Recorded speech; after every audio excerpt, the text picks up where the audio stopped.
గారి గెలుపు కోసం ఎంత కష్టపడ్డానో మీకు అందరికీ తెలుసు. తర్వాత జరిగిన పరిణామాల్లో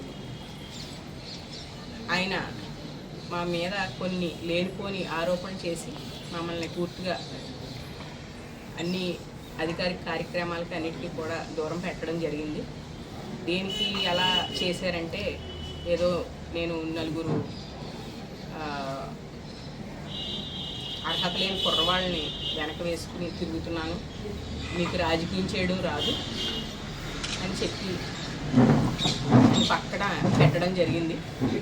మేము ఫస్ట్ కోవిడ్ వేవ్ వచ్చినప్పుడు మొత్తం అంతా కూడా ప్రజలకి అన్నీ కూడా ఎలాంటి ఇబ్బందులు లేకుండా పేషెంట్స్ని వాళ్ళని కూడా చాలా దగ్గరుండి అందరినీ చూసుకుంటూ ఎవరైనా నిరుపేదలు ఉంటే వారి కుటుంబానికి కావాల్సిన ఆహార పదార్థాలన్నీ కూడా వాళ్ళకి సప్లై చేస్తూ అన్నింటిలోని కూడా చాలా చురుగ్గా పాలు పంచుకోవడం జరిగింది. అలాగే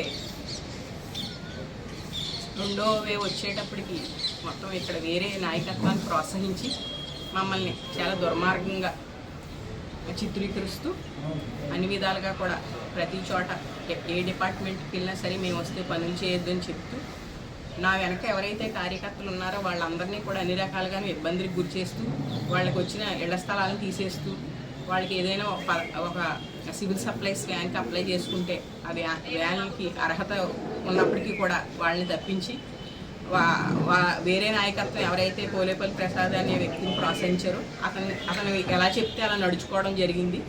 అలాగే ఎందుకంటే ఈ గత 4 సంవత్సరాలుగా మేము పడ్డ ఇబ్బందులు అన్నీ కాదు, రెచ్చగొట్టడం, ఎస్సీని రెచ్చగొట్టడం అన్ని కార్యక్రమాలు చేశారు. ఈరోజు ఆయనకి ఏంటంటే ఆయనకు అనుకూలంగా ఎవరైనా ఆయనకి ఇష్టంగా ఉంటే వాళ్ళని నాయకులుగా ప్రోత్సహించడం, వాళ్ళకి ఒక అర్హత ఉందా, వాళ్ళ గతంలో ఏమైనా పార్టీ కృషి చేశారా, ఇవన్నీ ఏమీ లేదు. ఈ పార్టీ కోసం కృషి చేశారా, వేరే పార్టీ కోసం కృషి చేశారా, అవన్నీ లేదు. ఆయనకి ఇష్టమైతే ఇక్కడ వాళ్ళు నాయకుల కింద కొనసాగుతున్నారు. రేపన్న రోజు ఇప్పుడు నాకు ఈ 2 నెలల కాలంలో మళ్ళీ నన్ను తీసుకెళ్ళి మళ్ళీ వాళ్ళు కల్లిబొల్లి మాటలతోటి నన్ను తిప్పడం తప్ప, నన్ను ప్రజల ముందు మళ్ళీ ఇంకొకసారి అవమానపరచడం తప్ప రేపు రోజుల్లో మళ్ళీ నన్నే నాయకురాలుగా కొనసాగిస్తారనే ఇది కూడా నమ్మకం కూడా మాకు లేదు. దాని గురించి ఈరోజు నేను వైఎస్ఆర్సీపీ పార్టీకి మీ ముఖంగా రాజీనామా సమర్పిస్తున్నాను. అది ఎందుకంటే మీ మీడియా మిత్రుల ద్వారా అందరికీ కూడా తెలియజేసుకుంటూ మరి మీరందరూ కూడా నేను పిలవగానే వచ్చారు.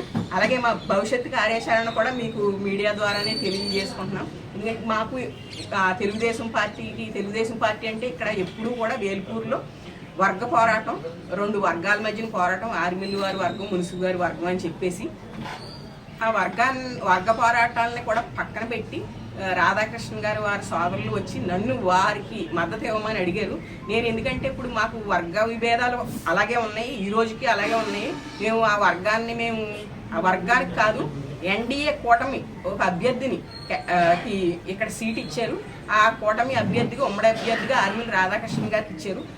ఆ సీటు రాధాకృష్ణ గారికి కాకపోయినా వేరే వ్యక్తులు ఎవరికైనా ఇచ్చినా సరే ఆ కూటమికి మేము సపోర్ట్ చేయాలనుకుంటూ ఈరోజు మీ మీడియా ద్వారా ఎన్డీఏ కూటమి అభ్యర్థి అయిన శ్రీ ఆర్మిల్లి రాధాకృష్ణ గారికి మా సంపూర్ణ మద్దతును మా వర్గం ద్వారా మద్దతును తెలియజేస్తున్నాం.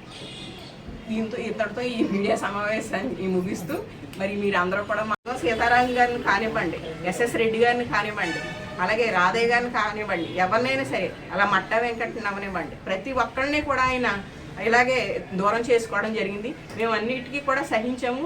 ఈ మధ్యకాలంలో నన్ను 1 సంవత్సర కాలం నుంచి వాళ్ళు మళ్ళీ మీరు యాక్టివ్ అవ్వాలి, మీకు అన్నీ మేము మీకు ఇస్తాము, మీ అధికారాలన్నీ అని చెప్పడం జరుగుతుంది. కానీ ఎందుకంటే గతంలో అనుభవాన్ని దృష్టిలో పెట్టుకుని గతంలో కూడా ఇదే విషయాన్ని నాకు చెప్పి నాకు ఆరోగ్యం బాగోపోయినా ఇతరత్ర పరిస్థితులు, కుటుంబ పరిస్థితులు సహకరించకపోయినా నేను రాననే చెప్పాను. అయినా సరే నేను చూసుకుంటానమ్మా, మీరు ఆరోగ్యం చక్కబెట్టుకుని మీరు ప్రజల్లోకి రావాలి, ప్రజలు మిమ్మల్ని కోరుకుంటున్నారని చెప్పి నన్ను లేనిపోని అన్ని కలిపొల్లి వాగ్దానాలు చేసి నన్ను బయటికి రప్పించడం జరిగింది. నేను కూడా ఎందుకంటే ఒక సోదరులాగా భావించి ఆయన అన్నీ కూడాను మా కార్యకర్తల కష్టాలు మా కష్టాలు తీరుస్తాడనే ఉద్దేశంతో మేము కూడాను మాకు శక్తికి మించి మేము కష్టపడ్డాము. అలాగే మీకు గతంలో ఎందుకంటే వేల్పూర్లో 2014 ఎలక్షన్లో వేల్పూర్లో రాధాకృష్ణ గారికి 5,800 మెజార్టీని మేము 2019 ఎలక్షన్లోని 1650 మెజార్టీకి మేము పడగొట్టామంటే మీకు అది ఈయన మెజార్టీ 2150 కేవలం. మరి వేల్పూరు గ్రామంలో కనుక మేము కష్టపడకుండా తిరగకుండా ఉంటే ఆయన గెలుపు సాధ్యమేనా అని మిమ్మల్ని అందరినీ నేను మీ మీడియా ముఖంగా నేను ప్రశ్నిస్తున్నాను. ఆయన ఏంటంటే కనీస కృతజ్ఞత లేదు. పైగా నువ్వు మమ్మల్ని నన్ను పర్సనల్గా మా కార్యకర్తల్ని నన్ను టార్గెట్ చేస్తూ మమ్మల్ని ఎన్నో ఇబ్బందులకి ఈ నాలుగు సంవత్సరాల కాలంలో వీళ్ళు చెప్పిన మాటలు విని ఇబ్బందులకు గురి చేయడం జరిగింది. పైగా ఆయన వచ్చినప్పుడు కూడా మేము తప్పు చేశానమ్మా, నేను మీ విషయంలో తప్పు చేశాను అని చెప్పారు. కానీ ఎందుకంటే మేము ఈరోజు అసలు ఇంత దుర్మార్గంగా ఆయన చేసిన దానికి రేపు పొద్దున్న ఆయన చెప్పిన మాటలు మేము ఎలా విశ్వసించలేము. అందుకని ఏంటంటే మీకు అందరికీ కూడా దయించి మీరు అందరూ నా బాధని మీకు నేను చెప్పుకోవడం జరిగింది మీ మీడియా ముఖంగా. ఇప్పుడు వరకు కూడా నేను ఎప్పుడు మీడియా సమావేశం ఏర్పాటు చేయలేదని ఎంతోమంది అడగడం జరిగింది. మీకు ఎంత అన్యాయం జరిగింది కదా, మీడియా సమావేశం ద్వారా మీరు మీ బాధని చెప్పొచ్చు కదా అని. ఎందుకంటే 2009లో కూడా కార్మిక నాగేశ్వరరావు గారి గెలుపు కోసం మేము విశేషంగా కృషి చేయడం జరిగింది అప్పుడు కాంగ్రెస్ ప్రభుత్వంలో. ఈయనకి సీటు కేటాయించకముందే ఈయన కోసం నేను మొత్తం మా గ్రామం అంతా పర్యటించడం, అందరినీ వాటర్ని అడగడం జరిగింది.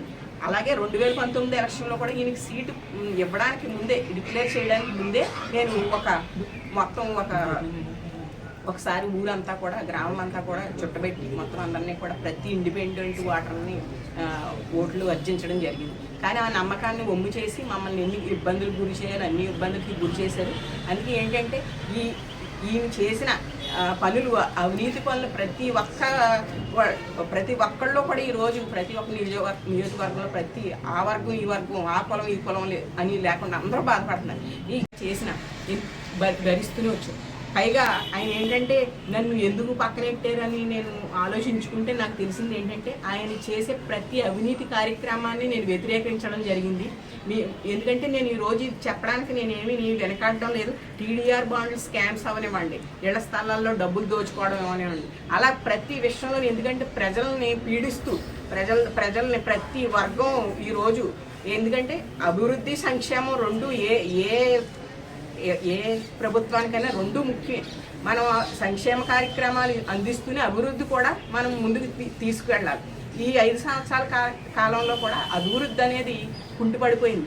ఈయన విధానాల వల్ల కూడా. ఎందుకంటే ఎవరైనా సరే కష్టం చెప్పుకోవడానికి వెళ్తే ముందుగా నువ్వు ఆప్యాయంగా పలకరించి వాళ్ళు కూర్చోబెట్టి వాళ్ళ కష్టాలు తెలుసుకోవాల్సిన ఎమ్మెల్యే.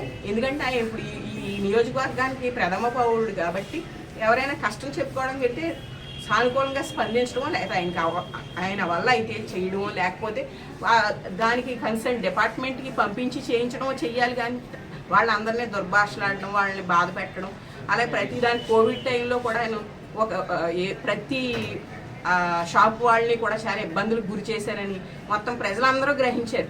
ఈరోజు ఎంత వ్యతిరేకత మూట కట్టుకున్నారో అంత వ్యతిరేకత. మేము ఎంత కష్టపడి 2019లో నాకు ఆరోగ్యం బాగోకపోయినప్పటికీ కూడా, నాకు ఇతరత్ర పరిస్థితులు సహకరించకపోయినా సరే ఆయన గెలుపు కోసం, జగన్మోహన్ రెడ్డి గారి గెలుపు కోసం విశేషంగా కృషి చేయడం. ఎందుకంటే ఈరోజు నేను గొప్ప చెప్పుకోవడం కాదు, మీరు వేల్పూరు గ్రామంలో ఎవరిని ఏ ఇంటికి వెళ్ళినా, ఏ మహిళని అడిగినా ఎవరైనా సరే సునంద గారు కార్మిక నాగేశ్వరరావు గారి గెలుపు కోసం కృషి చేశారా లేదా అని అడిగితే మీరు చెప్తారు. నేను గొప్పలు చెప్పుకోవడం కాదు. ఈయన అంత వ్యవహారం ఎలా ఉంటుందంటే ఏరు దాటిన తర్వాత తెప్ప తెగలేసిన చందంగా ఉంటుంది. ఈ ఎలక్షన్ ముందు కష్టపడడానికి మేము ఆయనకి సంపాదనకి, ఆయన అవినీతికి సహకరించే వ్యక్తుల్ని ప్రోత్సహించుకుంటూ ఇప్పుడు ఎందుకంటే గతంలో ఎవరైతే కూడా ఎంటర్ అయిపోయి నన్ను నానా రకాలుగా దుర్భాషలాడుతూ ఈవిడికి ఒక వర్గం ఏడిసిందా, ఈవిడికి నలుగురు, ఈవిడ చెప్తే 10 మంది కూడా ఓట్లు లేరు అని చెప్పి పంచాయతీ ఎలక్షన్లో పోలేపల్లి ప్రసాద్ అనే వ్యక్తి మీదుగానే మొత్తం పంచాయతీ ఎలక్షన్ మేము ఫేస్ చేస్తాము అని చెప్పి మా కుటుంబ సభ్యులను కూడా నా మీదకి రెచ్చగొట్టి ఈవిడ అసలు వారసురాలే కాదు, మా పుట్టింటి రాజకీయ వారసత్వాన్ని నేను ముందుకు తీసుకెళ్తూ ఉంటే దానికి వారసురాలు ఈవిడ కాదు, వీళ్ళ కుటుంబ సభ్యులు వారసులు అని చెప్పడం జరిగింది. ఎందుకంటే నేను మీ మీడియా ముఖంగా నేను ఒకటే ప్రశ్నిస్తున్నాను. ఎందుకంటే రాజకీయ వారసత్వానికి, ఆస్తి వారసత్వానికి ఆడ మగ అనే తేడా మన రాజ్యాంగంలో పొందుపరచబడి ఉందా? ఎందుకంటే ఆ రోజు అంబేద్కర్ గారు చెప్పారు కదా, ఆడవాళ్ళకి మగవాళ్ళకి అన్ని సమాన హక్కులు ఉన్నాయని చెప్పేసి. ఎందుకంటే మరి ఒక స్త్రీని అంత అలా అవమానించవలసిన నెసిటీ ఆయనకి ఏముంది? వీటిలన్నిటితో కూడా మేము చాలా మనస్తాపం చెందడం జరిగింది. నన్ను నమ్ముకున్న నా కార్యకర్తలు, నా వర్గం సభ్యులందరి మీద కూడా ఆయన తప్పుడు కేసులు బనాయించడం, మమ్మల్ని అన్ని రకాలుగానే ఇబ్బందికి గురి చేయడం జరిగింది. అయినా సరే మేము ఎప్పుడూ కూడా ఒక ప్రెస్ మీట్ పెట్టి ఆయన గురించి ఒక వ్యతిరేకంగా మాట్లాడడం కానీ, పార్టీకి వ్యతిరేకంగా పనిచేయడం కానీ చేయలేదు. జగన్మోహన్ రెడ్డి గారు ఏ ఆత్మాభిమానం దెబ్బతిని కాంగ్రెస్ పార్టీ నుంచి వేరుపడి మరి వైఎస్ఆర్సీపీ పార్టీ స్థాపించుకుని ప్రజల్లోకి వచ్చారు, అలాగే ఈయన మా ఆత్మాభిమానం మీద దెబ్బ కొట్టబట్టి మేము పంచాయతీ ఎలక్షన్లో మేము ఒక ప్యానల్ వేసి మాకు మేము ప్రజల మనుషులమే అని చెప్పి నిరూపించుకోవడానికి మాకంటూ ప్రజలు 3,000 ఓట్లు వేసి మాకు అనుకూలంగా వాళ్ళు స్పందించడం జరిగింది. ఎందుకంటే ఈ దుర్మార్గమైన చర్యలన్నింటినీ కూడా ఆ ఓటుతోటే వాళ్ళు బుద్ధి చెప్పడం జరిగింది. అయినా కూడా ఆయన తెలుసుకోకుండా నేనేదో వేరే అవతల పార్టీ వాళ్ళతో కలిసిపోయి ఈవిడ చరిత్రహీనురాల్లాగా మారిపోయింది, ఈవిడ ఒక ఒట్టిపోయిన ఆవిడకి ఓటు వేస్తారా, ఆ పాలిచ్చే ఆవుకు ఓటు వేస్తారా అని చాలా నీచాతిగా మాట్లాడారు. అయినా మేమేమీ కూడా ఎప్పుడు కూడా ఆయన ఒక విమర్శ చేయడం కానీ, పార్టీ గురించి వ్యతిరేకంగా మాట్లాడడం కానీ చేయలేదు. చంద్రబాబు నాయుడు గారు అనుభవం, మోడీ గారు, ఎందుకంటే ఈరోజు 10 సంవత్సరాల బీజేపీ పరిపాలనలో మోడీ గారు ఎంత అత్యున్నత శిఖరాలకి మనకు భారతదేశాన్ని నిలబెట్టారో మనం అందరం చూస్తూనే ఉన్నాం. అలాగే భవిష్యత్ కాలంలో కూడా అదే విధానాన్ని మోడీ గారు ఇంకా అత్యుత్తమైన నిర్ణయాలతోటి మన భారతదేశాన్ని ముందుకు తీసుకెళ్తారని మేము నమ్ముతున్నాం. అలాగే పవన్ కళ్యాణ్ గారు, ఎందుకంటే ఈరోజు ఆయన ఒక నిజాయితీ గల నాయకుడిగా యువతకి ఎంతో చెయ్యాలనే తప్పించే వ్యక్తి. ఈ ముగ్గురు త్రిమూర్తుల్లాగా ఇప్పుడు మన ఆంధ్రప్రదేశ్ రాష్ట్రాన్ని అధోగతి పాలైపోయిన ఆంధ్రప్రదేశ్ ఆర్థిక వ్యవస్థను కానీ, ఎందుకంటే నీ యువతకి ఉద్యోగాలు లేమితో ఉన్న యువతని వాళ్ళకి న్యాయం చేయడంలో కానీ వీళ్ళ ముగ్గురు కూడా ఈ కూటమి బాగా పనిచేస్తుందనే ఉద్దేశంతో మేము ఇప్పుడు, ఎందుకంటే వర్గ విభేదాలను పక్కన పెట్టి వాళ్ళ వర్గం వేరు మా వర్గం వేరు, మేము వాళ్ళు కలిసిపోలేదు, కేవలం బయట నుంచి మా మద్దతు తెలియజేస్తాం. ప్రచారానికి తిరుగుతారంటే రేపు నుంచి ఇప్పుడు ఆ కూటమికి మా సేవలు ఎలాగ అవసరమైతే అలా మేము వారికి సేవలు అందిస్తాం. తిరగాలంటే తిరుగుతాం, లేదంటే మీరు సపోర్టు ఇచ్చారు కాబట్టి మాకు అది చాలు అనుకుంటే వెళ్ళండి, లేదంటే ప్రచారానికి తిరగాలనుకుంటే మేము గతంలో తిరిగాము. ఎందుకంటే